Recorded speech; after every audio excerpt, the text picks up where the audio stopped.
Whispers, the government is a threat. Daily Jot by Bill Wilson. According to a recent September 9 to 13 governance poll conducted by Gallup, Americans are equally divided on the question of whether the United States federal government poses an immediate threat to the rights and freedoms of ordinary citizens.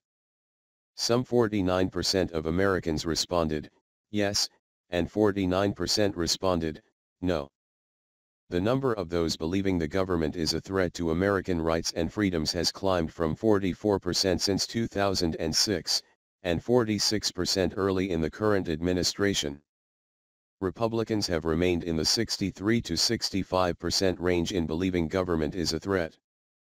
Democrats, however, have increased from 24% in 2006 to 32% in believing government is a threat to citizens' rights, an 8-point jump.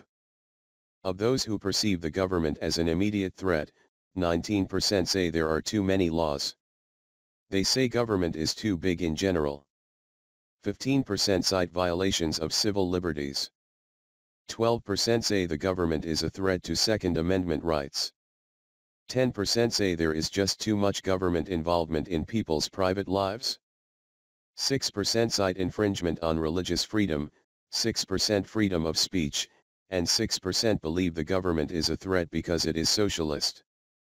Gallup concludes, the persistent finding in recent years that half of the population views the government as an immediate threat underscores the degree to which the role and power of government remains a key issue of our time. Essentially, half of the 1,025 adults surveyed believe the government is an immediate threat to citizen rights. I would wager that if you took a survey of anyone who actually owned property in this country, that figure would be far higher. Those who own small businesses would likely register higher as well. In other words, those who have a stake in this country through owning a piece of it and/or doing business here would believe that the government is an immediate threat. In September 2011, Gallup released a poll that indicated a record 81% of Americans were dissatisfied with the way the country is being governed. These numbers have increased dramatically since the current president took office. Recently, a citizen posed a question to Republican candidate Donald Trump and made a statement that the president was Muslim and not an American. In response, the president's press secretary, Josh Ernst, condemned all Republicans, saying, "I don't think that anybody who's been paying attention to Republican politics is at all surprised. The reason for that is that the people who hold these offensive views are part of Mr. Trump's base." Ernst then insinuated that Republicans were David Duke racists. This is offensive and insulting.